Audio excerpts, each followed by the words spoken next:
guys, welcome back to Strong Successful Male. So for today, going to go over an email that was sent from a subscriber, and this is all about a guy who definitely is going through a tough time.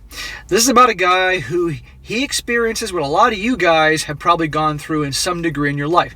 Not what happens to him, which you can obviously see in the title and the picture for this video, but a lot of things that leads up to that, where he meets this great girl, he thinks she's amazing, hot body, beautiful face, has all these great qualities, in love with her, thinks the stars are aligned, everything's perfect, and then a bombshell's dropped about what she did to him behind his back and many other things. And I'm doing this, guys, because this guy, he's definitely going through a tough time. When he wrote me this story, I think this is very recent, and he's definitely looking for some help. He's looking for some guidance from other guys out there, from me and the comment section, how to get through this, because this is tough. Because like I said, he meets this girl he thinks is amazing, all that, and then one day, things progress, they move in together, everything's great, they get engaged, everything he thinks is great, and then they have a kid, and then he finds out, guess what? Guess what? The kid isn't his. And unlike a lot of guys in a situation like this guy, even though he feels like his soul is being ripped apart and just completely destroyed, this guy stays strong. This guy, he holds on to his principles, he holds on to his integrity, and doesn't go down the route that a lot of guys would. And that's what I really like about this. But I'm sharing this story, guys, that it can help a lot of you out to always pay attention to the red flags and things like that, and also to help this guy out, because it's unfortunate, but these stories, things like this, do happen a lot. And many of you guys are going to probably know somebody one way or another that something like this happened to. So I'm going to get into his story here. It's a long one, but it's good. It really builds up and shows you what this guy was experiencing. And like I said, many of you guys could probably relate. So it starts off, he says, "Greetings, SSM. My name is Jay, and this is my first time doing this, so please bear with me as the wounds are still fresh and I'm still trying to heal, so this might be a long, slightly incoherent read. I've been watching your videos for a long time, along with other Crimson Capsule, speaking in code, content for the last few months." He says, "I never consider myself Crimson Capsuled or anything like that, but I always believe that as a man, I should focus on myself and make my career and achieving my goals a priority, and not waste too much time chasing women." Well, that's right, man. And obviously, as you're gonna find out, guys, he does this. He does very well for himself. You should be focusing on your career. You should be focusing on your goals. Women should be dead last, and that's a problem most guys have, or at least have had in the past, where chasing girls is the number one priority, where chasing money and bettering themselves and improving themselves, goals and ambitions, is dead last. You need to switch that around. Okay, girls you can get later on if you want, but your goals and what you do early on in life sets the path of how the rest of your life goes. He says, "I dated casually in my college years and continued to date casually while in the first few years of my career in software engineering. In 2017, I met what I thought was the woman of my dreams." How many guys have thought that at least once in their life? If you're honest with yourselves, guys, I'm sure many of you watching this right now thought the same thing when you were younger and just less experienced. Some girl wow, you took one look at her and she liked you back and just boom, you thought it was magical. Well, this guy's going to see how this goes. He says, "I saw her at a local Home Depot and I thought she was absolutely gorgeous. Long jet black hair, very curvy figure, and really big boobs. She had a body that could even make an impotent man rise to the occasion, if you know what I mean." Well, I don't know what Home Depot you go to, but the Home Depot I go to, the women look like horses. And maybe because it's Massachusetts. So maybe you should email me the address of your Home Depot where all the hot women go. It says, "So I got up the courage to approach her and made conversation with her, including the standard mix of small talk and stupid jokes." Well, good for you having the balls to go up and talk to this hot chick. We all know how this story ends, but I'll give you a lot of credit for going up and talking to the hot chick. Not a lot of software engineers probably would do that. Software engineers, programmers, all that, don't exactly have a reputation for being the James Bond types. They're not exactly rolling with the ladies. So, good job for having the guts, man. Life is short, you go for it. But we know how things will go eventually. He says, "She laughed and we continued to talk, and I followed her into the parking lot where she gave me her number. We went on a few dates and hit it off really well. I really liked her and she really liked me, and after a few months of dating, we became an exclusive couple. Everything was perfect. At least that's what I thought. That's what everybody thinks in the beginning. Everything's brand new and exciting, and you're getting to know each other. And of course, everybody's on their best behavior. And the sex is amazing and all that. And it certainly doesn't hurt that she's hot. So of course, everything's perfect. But eventually, reality sets in. He says, I'd wake up to breakfast in bed. The sex was amazing. And this woman cooked, cleaned, and washed. So far, so good. She sounds like she's old school. I thought I hit the jackpot. My parents liked her, and her parents liked me. I thought it was the perfect situation, and we moved in together about a year after we became exclusive. Don't move in unless you absolutely are planning on marrying a girl. Don't even bother moving in with them, guys. I'm telling you, I've said it a lot of times, don't even bother. And I warn you about getting married. Make that clear. But if you're going to get married, only then can you move in together as a test drive to see what she's really like. Because you move in together, it's like a mini marriage. And believe me, all the great things you once had in the relationship, that tends to slow down or come to a stop. Because when you're dating a gal and she's your girlfriend or whatever, you're not around each other all the time, so she has time to miss you and wonder what you're doing and think about, is he thinking about me? Where is he going? What's he doing? When's he going to call? When's he going to text? That constant wonder keeps her attraction alive and her on her best behavior, knowing that, hey, he could find somebody better. It's the truth. On the other hand, you move in together. Now she knows where you are all the time. She knows when you're going to get home. She knows when you're going to leave. She knows that she's going to see you no matter what. And all of a sudden, the girl that was always dressing hot and sexy is now wearing sweatpants all the time. And her hair's sticking up like the Bride of Frankenstein. And she's trying to get you to spend more time with her than your buddies. And you know what I mean here. There's plenty of other examples. But best to do relationships. She has her place. You have yours. And only move in if you're going to get married. And I just mentioned, I know I'm going off here, but that's an important thing that I got to constantly reiterate. Anyhow, he says, at this time, I started to make very good money and was able to get a house in a decent neighborhood. So I moved and moved her in with me. I have to wonder, and he doesn't mention here how old he is and how old she was, if she was at a stage in her life, she's looking for a guy that can be a sure thing. A guy that can provide. This guy's obviously doing well for himself. This question has to be addressed. Because remember, guys, a lot of guys that may not have gotten a whole lot of attention when they were younger from gals, when they get to about, the girls get older, closer to 30, they're worried about, God forbid, being almost 30 or turning 30 and not being on the way to the altar. So they start seeking out guys that they normally wouldn't give the time of day to because they want marriage material dudes. I have to question if this was potentially in the cards here. One has to ask.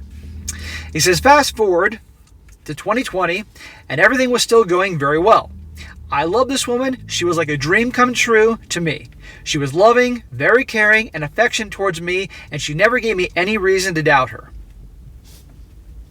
See, you can see how, guys, this guy and many guys in situations like this fall head over heels. They get the amazing treatment. She doesn't give any reason for the dude to doubt her, as he's saying right here. And not to mention she's hot. Sex is amazing. I mean, this guy's on cloud 9. And I would wish this for anybody, any guy, as long as it was actually 100% genuine. Unfortunately, that's not the case, as you're going to find out real soon. He says, so I proposed to her, and later that year, she got pregnant. When we found out that she was pregnant, I was happy. I had a good career, the money was rolling in, and despite the pandemic, I was still working, and so was she, but she seemed more worried than happy. Wonder what's going on there. I assured her that everything would be okay, and we would be a happy family. This is a good guy. This guy is a really good guy. Works hard, he treats her well, he's there for her during the pregnancy. I mean, all these things, what a good guy, in my opinion, does and should do. When it is earned. But to him, she's earned this good treatment. So he thinks. As months went by and the pregnancy progressed, I noticed there'd be times when she seemed really depressed and worried. I dismissed it thinking it was just her hormones or something, and I continued working and preparing for the baby's arrival. Yeah, it's an emotional roller coaster for women when they're pregnant, so him figuring out that, hey, it's just maybe the hormones or she's emotional, you have a little human being growing in you, so you're obviously, you're prone to mood swings and shit like that. So that's, I can see where this guy is coming from in terms of, rationalizing her behavior. But something else is going on behind the scenes here. On December 17, 2020, my daughter was born, and I was the happiest man alive. I was a father, and I felt that I was in a good place in my life, and I was ready for this new journey. Everyone was happy, her parents, my parents, but she just seemed depressed, and again, I dismissed it as thinking it was just her hormones. Notice how this constant behavior has been going on through the entire pregnancy.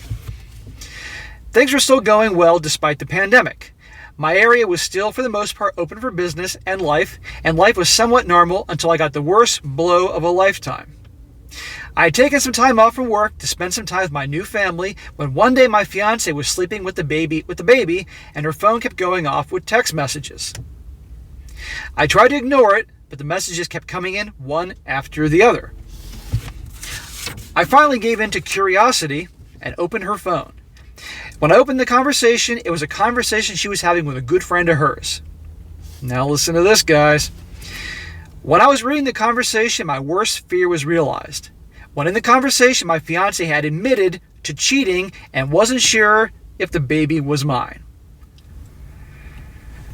Can you imagine that? This guy's been on cloud nine for years with this girl. He's about to be married to her. Thinks the daughter's his. He's happy as can be. He's been great to her. Thought she was the perfect woman. And then he sees this. That sucks. I'm sorry for this guy. The friend was repeatedly telling her that she has to tell me and she can't keep living a lie. That I'm a good man and she needs to tell me the truth. At this point, my daughter was only just 2 months old. Well, her friend, he should be dating her friend. Her friend's the good one here. All this time through the whole pregnancy, she's been depressed and upset, but what really is going on is she wasn't totally sure if this was this dude's baby. Or she was sure it was this dude's baby, but she never told the guy. Why? Because she's got a sure thing. This guy makes good money, treats me like gold, I got a house here, I'm set, I'm not screwing this up, so I'm just gonna, But remember, guys, women can't keep secrets, and they always have to tell that one friend something. So her friend here knows that that the baby might not be might not be his.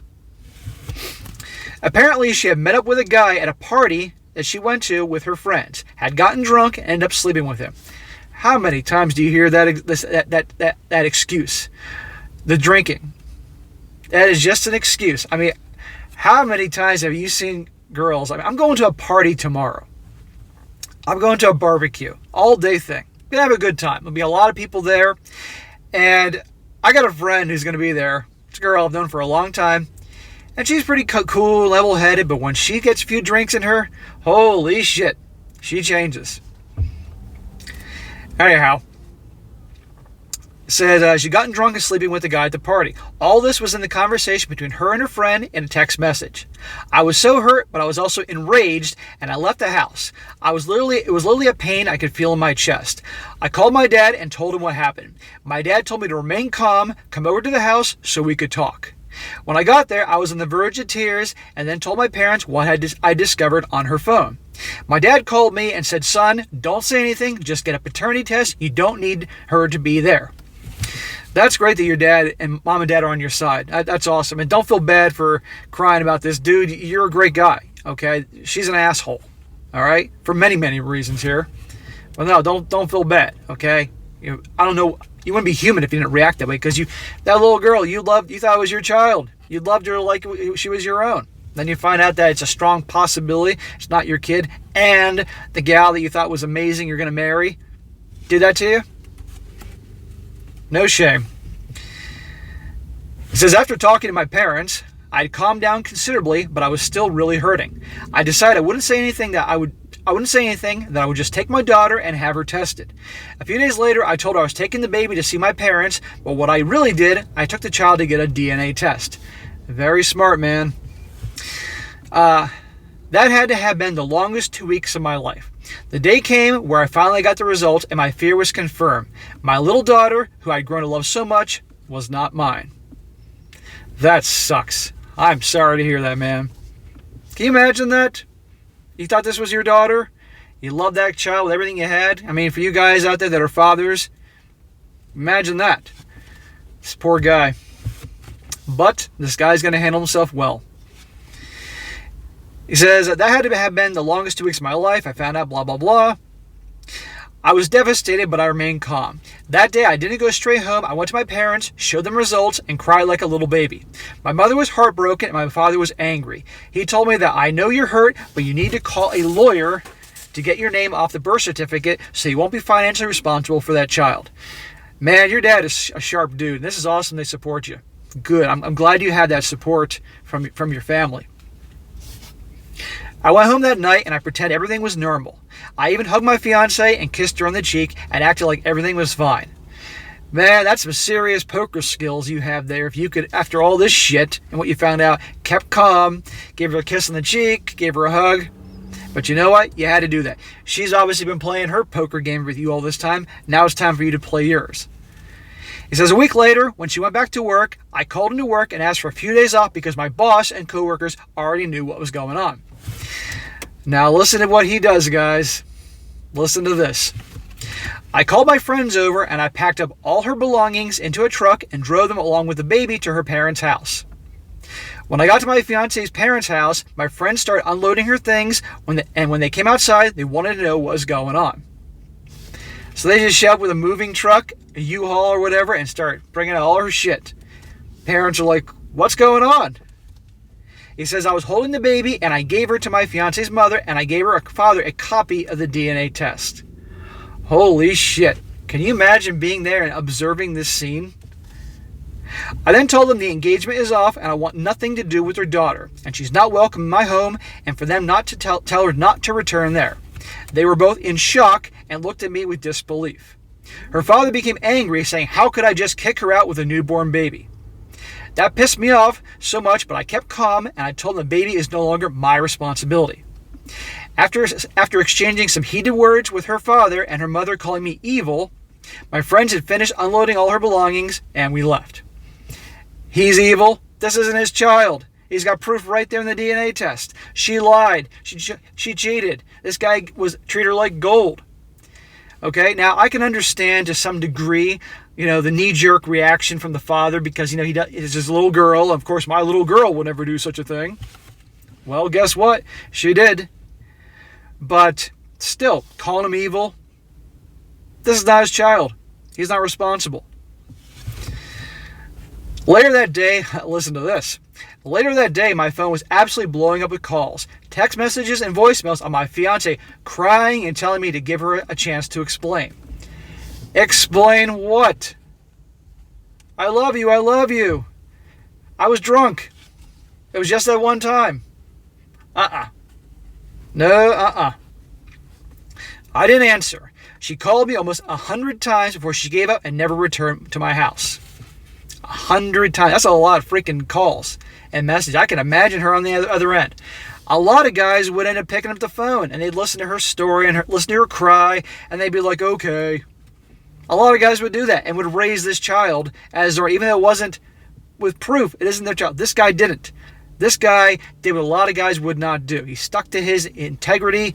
He acted like a man, handled this. Good for this guy. Even though, as you can see, already he is the root of all evil with her family, and it doesn't stop there. It says, over the next several days, she repeatedly called and texted over and over and over, but I refused to respond. Her parents even called and left voicemails saying that I wasn't a man for kicking her out and that I'm evil. See, now at the point after a few days, her parents are still doing this guy's evil thing. Bullshit. I gave the dad a pass that moment because it was like a knee-jerk reaction, but now after several days, he's still calling him evil. What about his daughter? What about her? Cheating on him, cheating on the guy she was going to marry, lying to him all this time. She's a perfect angel. But it's easier to make the guy to be the bad guy. And why should he have to pay for her? It's not his child. Why should he have to pay for? Why not pay for her and the child? It's not his kid. And unfortunately, he's losing what he thought was his child. He said it was hard for me, and there were times where I wanted to pick up the phone when she would call, but I remained silent and ignored all her attempts. Good. My now ex-fiancée tried calling my parents, and my parents but they told her the same thing, to leave me alone and not return to the house or I will call the police. Dude, that's awesome that your parents are so supportive of you. That's great. Because some parents would have been like, no, you should not give that baby back. Or something like that. Or she made a mistake or give her a chance. That's awesome you got the support from your family and, of course, your friends. It's been a few months now, and with the help of my attorney, I was able to get my name legally removed from the birth certificate after providing proof that the child is not biologically mine. Awesome. In my state, the sooner you prove that the child is not biologically yours, the better chance you have of getting your name removed from the birth certificate, so I have no legal responsibility to that child. Awesome, bro. Because if that didn't happen, holy shit, you'd be paying for that kid for the next 18 years. My ex-fiance's family, because I did this, have chosen to smear me on social media, calling me a deadbeat. Where do they get off doing that? This isn't your child. You're a deadbeat? And doing this on social media? I mean, all these calls and texts and voicemails and then all the social media, I would consult your attorney and see if you have grounds to get a restraining order against her and the family. And posting all this stuff. I'm not a lawyer, so any lawyers watching this, let me know about that. Any lawyers or cops, anybody in law enforcement, let me know. Her family has repeatedly left me messages calling me evil, saying that I'm not a man for what I did and how I just kicked her out with a newborn baby. It's not his kid. It was a deal breaker. She destroyed the marriage. Notice they're blaming him for ruining this thing, not her. Right? And you know what, guys? They obviously saw this guy as a really nice guy. And I mean that in the sense of a nice guy and the nice guy. So they figured they could probably just pressure him and get him to cave. Nope. It's only been a few months since this all happened, but I'm still hurting really bad and I feel like a zombie. I go back to work and go home, wake up and repeat the process again. I don't even know how to get past this. I know I may sound weak, but I was so excited to be a father, and the moment I laid eyes on that baby, I fell in love with her. I spent over $4,000 getting the house ready for what I thought would be my daughter, and now I have nothing. Dude, you're not weak at all. You're strong. You've gone through hell. The woman that you were going to marry, you were in love with love of your life, turned out to be a liar and a cheater. Okay, and you're still staying strong. You found out that the baby who I thought was your daughter is not yours. You're still staying strong. You have the strength to say, that's it. I'm out of here. Even though I guarantee you, I'm sure there was a party that wanted to just look the other way or give her another chance and all that. You're staying strong. A weak guy would go along and buckle and cave to the pressure of her parents, her, anybody else in society. No, you're strong, man. And if you're upset about this and sad, that's totally understandable. You mentioned earlier how you were crying and carrying on like a baby. Dude, I get it. You wouldn't be human if you didn't do that. But you're still sticking to your guns and saying, no way, I'm not going to be that guy. I'm not going to be that guy that's going to raise some other dude's child and be married to a cheater and a liar. Because guess what? It'll happen again. I would like to know if there are any other men out there who read this or hear this video, how they get past this if they've been in this situation. I've never been hurt in my life. I've never been hurt like this in my life, though I refuse to sit still and feel sorry for myself. I continue going to work and functioning normally. I just feel completely destroyed about this. I'm sorry for the long story. There's just so much going on through my mind right now. If you post this, that'd be fine. If you don't, I would also be okay. I just wanted to get this out. Well, bro, this is your lucky day because, of course, I'm going to post this and I want to help you out. So, guys, anybody out there that's been through a situation like this or known somebody that's been through a situation like this, please do comment down below. Let this guy know. It doesn't have to be a whole story, but just give this guy some help, some advice to help get through this shit day by day because he's going through hell. This guy's strong and he's stuck to his guns, but he's going through a very hard time.